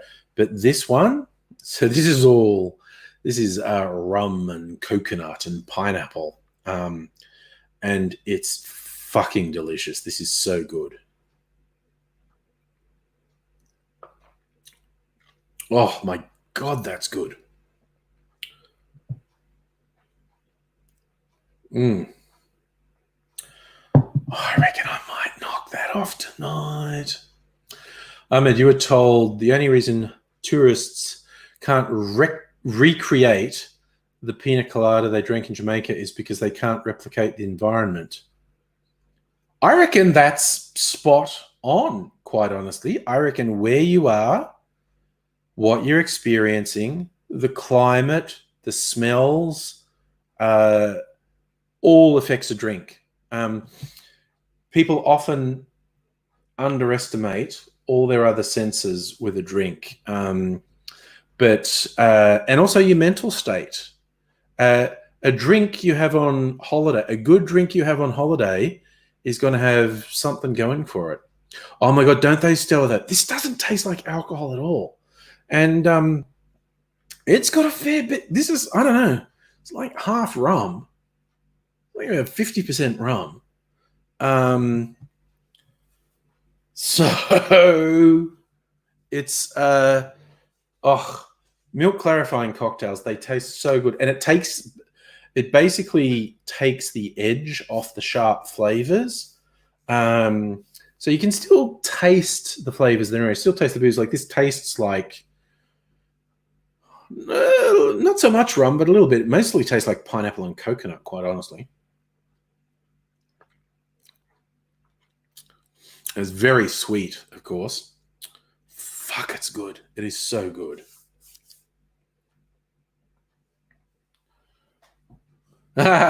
Strictly saying, well, 4X is just a beer. And I am most definitely not a beer aficionado. So I'm not going to step up and defend any beer. But a big thing with cocktails is, or I'm like, I almost never bother to garnish cocktails I make at home because, like, who the fuck am I trying to impress? But having said that, particularly when you do one with citrus peel, whether it's lemon or orange or whatnot, do a bit of citrus peel, squeeze the citrus oils over the top and sort of wipe the rim of the glass with the citrus. That really significantly changes the drink, because when you bring it up to your mouth, you're inhaling these citrus oils. So the initial taste sensation is dictated by your nose. You're getting this really strong citrus. And then, because usually or often the drink may not have a very strong citrus component at all. So you bring it up to your mouth, you get this initial really strong citrus, and then you get a whole bunch of other flavors in your mouth. So it's very good. It is hilarious how disgusting many of the milk punch drinks look before you clarify them, because this is just like got milk curds in it, and it just looks wrong. Looks so wrong. But I'll run it through a filter, and it's going to look like this. It's going to look like this. I'm so looking forward to what this one tastes like, actually, with the chocolate flavors. I should just, make clarified milk punches non-stop. They just taste so good. So good. All right, I might even get this one going. I've got my filter paper over here. Just make sure it's all ready to go. All right, here we go.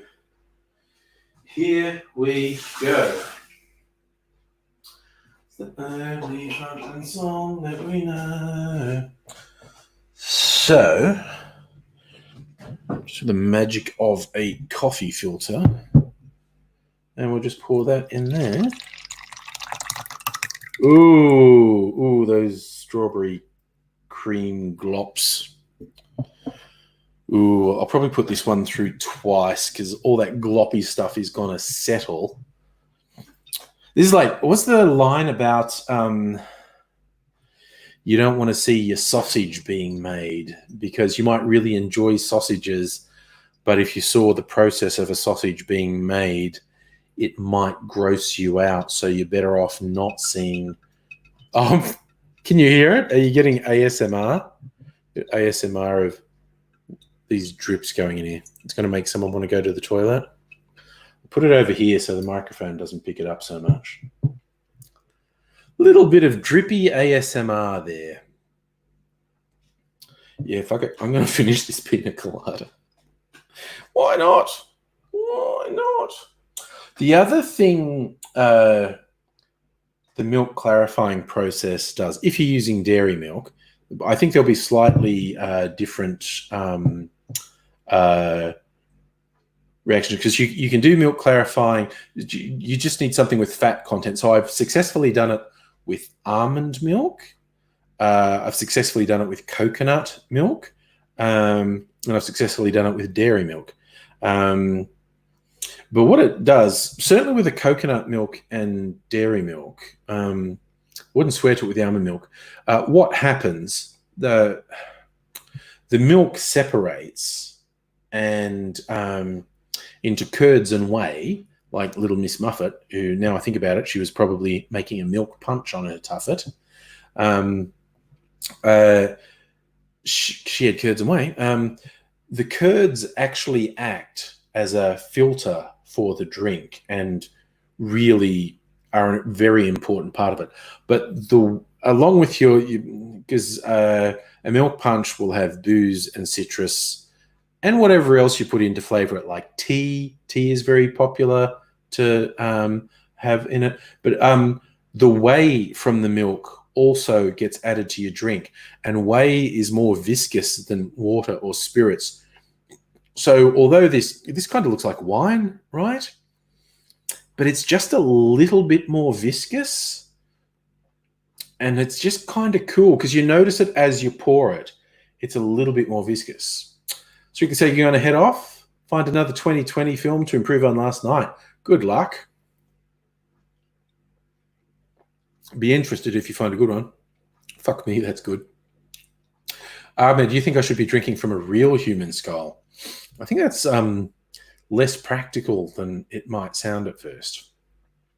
Stella, a headline and a half. Coconut milk produced with monkey labour removed from UK stores. That is a headline and a half. Coconut milk made with monkey labour removed from UK stores. Lorks a lordy. The world is a very strange place. I think that's all we need say on that topic. The world is a very strange place. Locust Trooper, Birdie, what's up? Just chilling. A clarified pina colada. All right. Talking the topics of the day. COVID lockdowns. 4th of July. Eden Monaro by-election. You know, happening stuff. Also movies and whatnot. Strictly Sega informs me the Netflix movie Last Days of American Crime is shit and avoid it. They've got one coming up next week. I think it's called The Old Guard.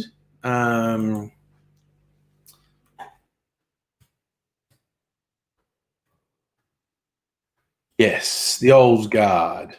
With Charlize Theron in it, based on a comic. The trailers look pretty good. It's the Old Guard are these immortal people. It looks interesting. I think that's coming up next week. An Aussie gun bunny playing flight sim, full realism. So you got to concentrate. Concentrate on your takeoff so 30 minutes of prep doesn't go into waste. Yes. Locust Trooper, heard the lockdown. Yeah, well, it's like North Melbourne and Kensington now. And those housing commission towers are completely locked down. There's just some unpleasant aspects to that with the cops being involved and whatnot. And, you know, mysterious figures running around in the background doing who knows what. Who knows what mysterious hooded figures are up to when they surreptitiously come through the kitchen. Well, actually, she was just after a can of Pepsi, but it's not actually very mysterious at all. Musical Aviator also doing flight sim. Ooh, going to the old Hong Kong airport event. Excellent. That sounds good. Revisiting the 90s version of Hong Kong Airport.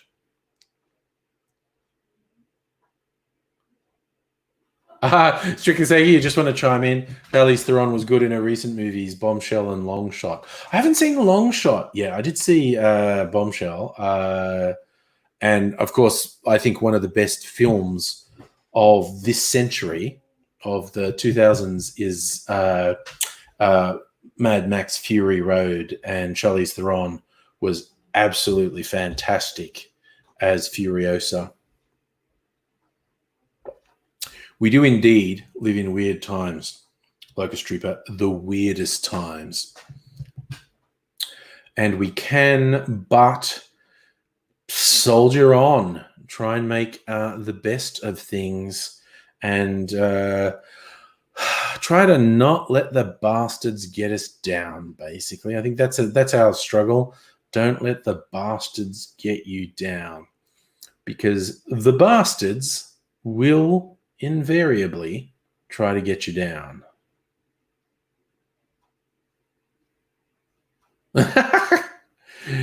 So you should be careful not to wreck the iPhone, so I don't have to go to the Apple store. I've actually, for someone, and I am clumsy. There's no two ways about it. I'm clumsy. I always get a cover for my phone, and I always get a really sort of sturdy, solid one, because I drop the phone so fucking much. I've never damaged a phone. Well, not significantly anyway. I drop them heaps, but I always get a really solid cover because I'm super fucking paranoid. It's funny because, the phones, particularly, Apple goes to enormous trouble to make the iPhone really sexy. The iPhone without a cover is really sexy, but it's like, nah, I'm too paranoid. It's getting a cover.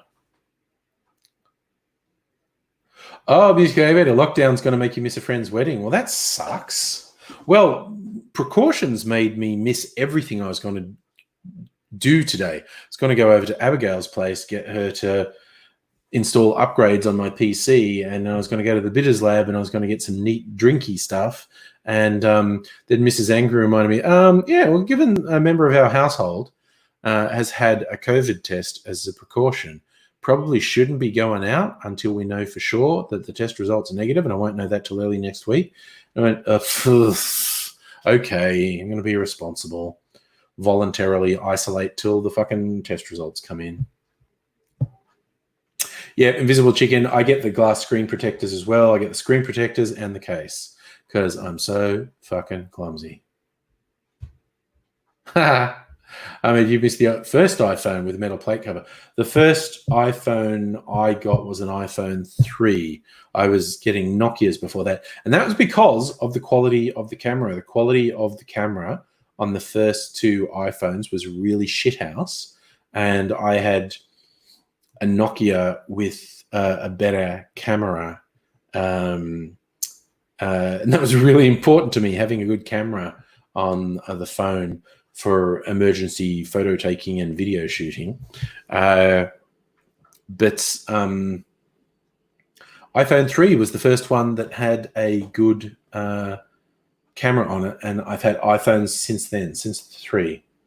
I forget even which model this is. It's not the newest one. I always wait about, I don't know, a year after the phone comes out before I get it. So I usually keep a phone for 2 years at least. So I often skip a model. Sometimes it takes Apple 2 years to bring out a new model. Sometimes they bring one out each year. So I often sort of skip models. Locust Trippy, iPhone 11 Max mic fucked up. Dropped it into water. Dang. Got to wait 8 months for an appointment. They're not doing appointments. Damn. Oh, speaking about water and Apple products, one of the YouTube channels I follow is the Slow Mo guys. These two British guys, although I think they're living in America now, who do videos with high-speed cameras. You see cool stuff slowed down. He did one recently because he's got an iPhone, the iWatch, whatever they call the Apple Watch, whatever. And the latest ones have a water-resistant feature that, like, if they get wet, they have a water lock thing. And then there's a function you push to say, like, the phone was in water. And it does this thing where it vibrates its speakers, and it basically, this function squirts out any water that had got into the phone, the watch housing. So yeah, he did a slow-mo video showing how these vibrations sort of spit the water out of the watch. It's quite fascinating, actually.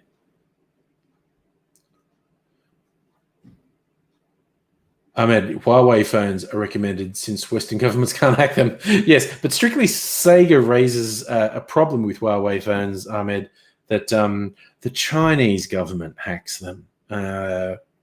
Not altogether sure Huawei is completely trustworthy.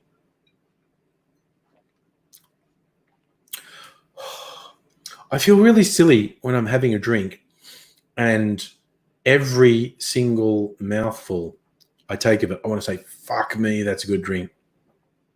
This one is like, fuck me, that's a good drink. Like, best fucking drink. Oh my God, it's so good.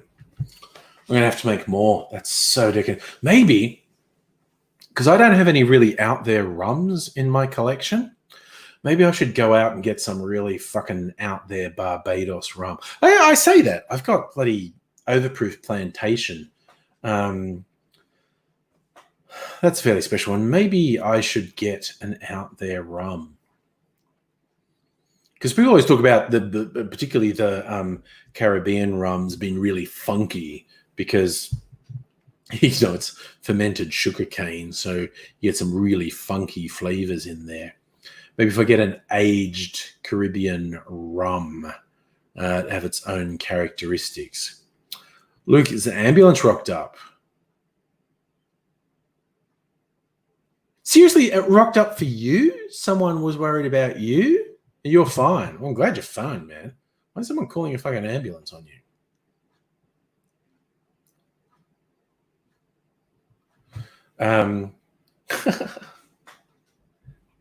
Yes.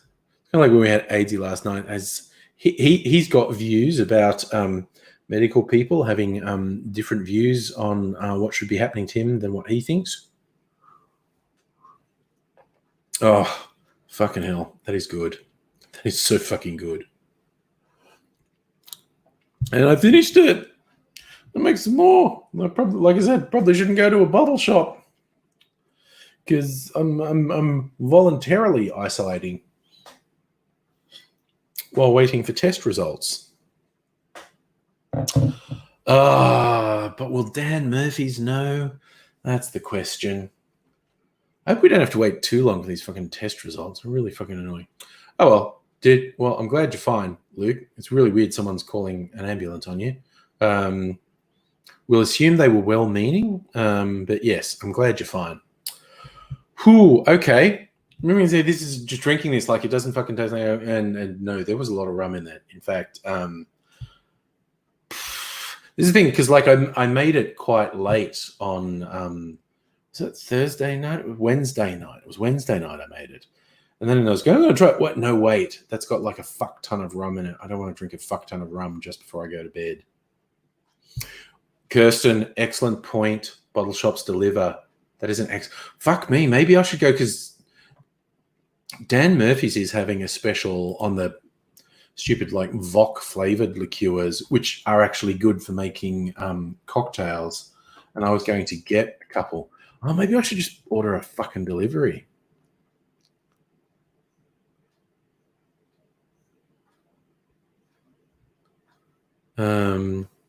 What's going on here? Brandy and cognac. I don't want to look at brandy. Actually, I must have been searching for brandy at a particular point.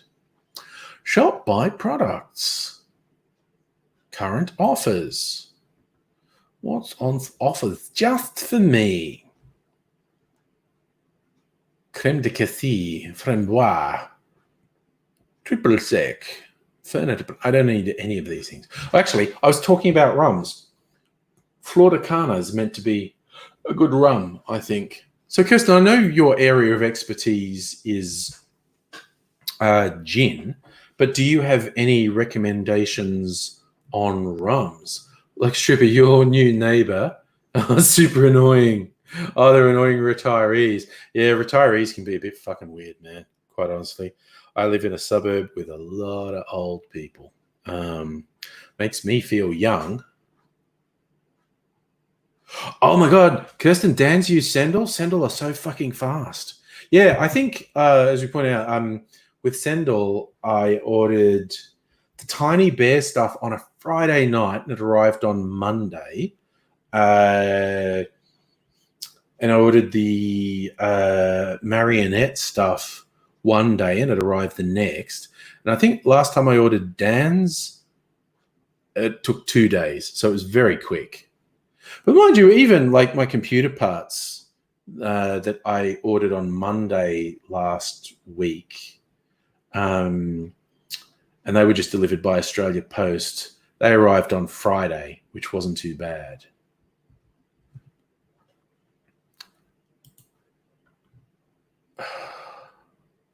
All current offers. I'm sure they've got offers on the Fagan Vox stuff this week. I need to double check. Oh God, no. Okay, it's fucking everything. I don't want everything. I am only interested in spirits. Wine? Who drinks wine? Wine's dumb. I don't have time to be drinking wine. Yes, Luke, COVID has caused problems for Australia Post, I think. Like a stripper, you're surrounded by privileged old white people. Man, yeah, that's a thing that happens. My neighborhood's also very Jewish. Caulfield, everywhere from East St Kilda up to Caulfield is very Jewish. It's the highest concentration of Jewish people in Australia, I think, even more so than the eastern suburbs of Sydney. We've got Smirnoff, Four Pillars, Sailor Jerry. Now I'm steering clear of the spiced rums. I'm just going to get aged rums from now on. Ooh, good old Saint Germain. $10 off. Yes, okay, it is $20 for Voc. Okay. That's a member offer. Okay, that's a member offer, not a... I have to remember because I was going to tell Annette, I think, whether that was a member offer or a general public thing. But it's free to sign up and be a member, so, you know. So, but I think I'll get a couple of those fucking Voc drinks. Maybe I'll get blue curacao so I can have blue cocktails because you get all these blue cocktails. Natalie, you're drinking wine. No other way you can get buzzed for $7. Well, see, that's where spirits are an investment. You pay more up front, but there's more down the line. Oh, God, like Stripper, you're going to be getting fun questions where you live? Stella, you thought Carlton was the main Jewish area? No. No. I don't even know how Carlton's like Italian. Oh my God. Are you swarthy enough to look like an islander to these white people? Oh, wow. I don't know how many Jewish people are in Carlton, but just for the last more than 10 years, I'm now up to about 14 years I've been living like East St Kilda to Caulfield. It's where the synagogues are. It's definitely the most Jewish part of Melbourne. It's where, good old John Safran was. It's the area he wrote his song Jewtown about. Yes, Natalie, you can get buzzed for $7 off a bottle of wine, but you spend more on spirits and then you drink smaller amounts of it and get as buzzed as the wine. And it's ultimately cheaper, but you have to outlay more up front. And I just don't like wine, honestly. And yes, I've got this for cooking. Where is it? This one, $5. There's a Wolf Blast, which is supposedly not a terrible thing. It was on special. A Shiraz Merlot Cabernet. This is for cooking, particularly for making bolognese with... Young Ms. Angry has a very good bolognese recipe that involves using wine. So I buy cheap bottles of wine for cooking. I did use a splash of that making a New York sour. A New York sour is a whiskey sour that you float some. Yeah, that's what I thought, like a stripper. I never got the impression you were actually an islander. It's just the old white people think you're not quite white enough.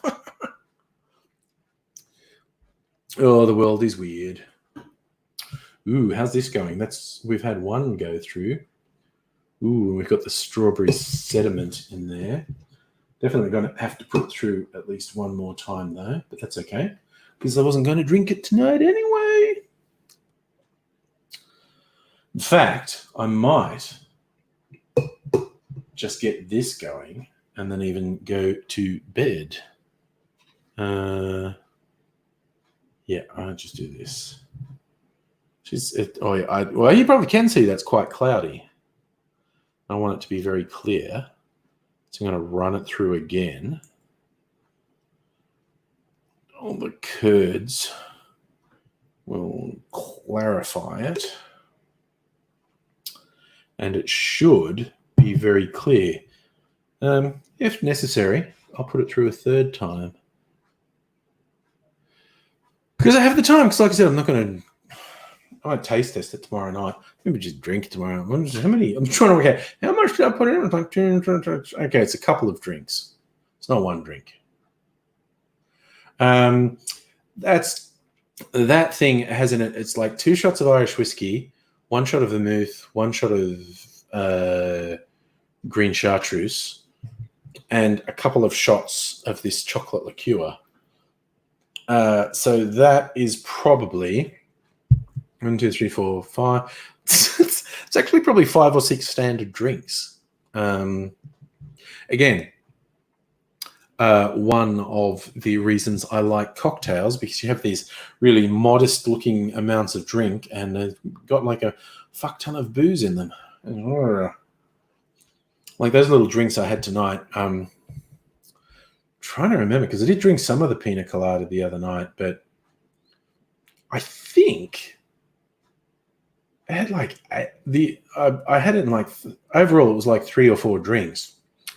I had like 8 shots of rum in it overall. So just the clarified pina colada I've had tonight was probably about 5 standard drinks. So ooh. Look, you had a white lady on a bus when you were living in Deer Park. She told you to go away because she thought you were going to rob her. Her and a kid. Dude, I think you could probably empathize even. Buses in Deer Park kind of get a bit of a feeling someone's going to commit a misdeed on you and a Deer Park bus. Even though you weren't actually going to do it, I think you could probably empathize with someone who thought someone was going to do a misdeed on them in a Deer Park bus. So there's the danger with milk clarified cocktails because they're so yummy and they so don't taste like alcohol. You get wrecked on them. So Rick and Sega, you're really going. I think I'm really going too. And Luke, you reckon the 4, 5, 6 Sunshine to Melton bus is an adventure. That actually does sound like an adventure to me. I say, ooh. Well, what did I do? 412 goes all the way out to Sunshine, starts over this side of town, and goes all the way out to Sunshine. Ooh, can't help with the rum, Kirsten? That's okay. I will just get something. But yeah, maybe I'll just order from Dan's. Because I'm trying to be responsible and not go out. And it's always kind of fun to order. Getting deliveries is fucking great. So, ooh, a present. A present I bought myself has arrived. Keeping the wheels of capitalism turning. That's me. Okay, you must have a tan or something, Locust Trooper, if people in Deer Park were asking you if you're an islander as well. Ooh, wow, Stella, that'd be a wild one. The night ride bus to Melton. Night ride bus that came out this way that was going all the way to fucking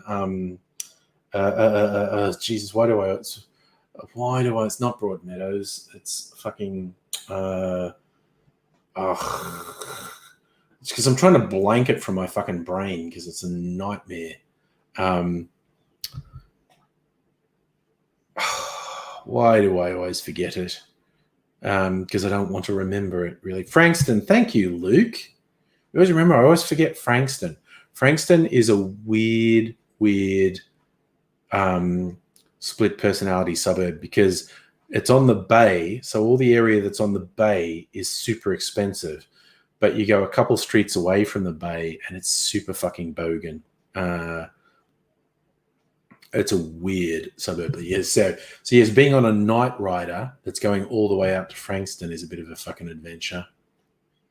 Yes, you get the junkies and the drunkies, Locust Trooper. It's pretty well. Anyway, look,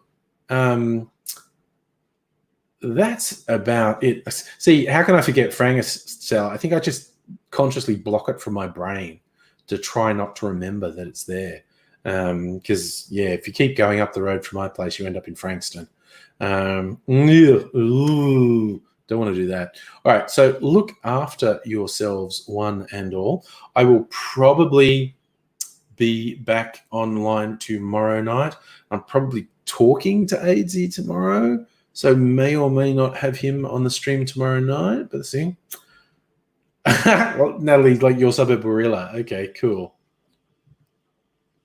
Yeah, Stella, it's PTSD makes me want to forget Frankston. But look after yourselves, one and all. Hope to see you again soon. But I'm going to say bye for now. Sleep tight. Don't let the bed bugs paralyze. Bye.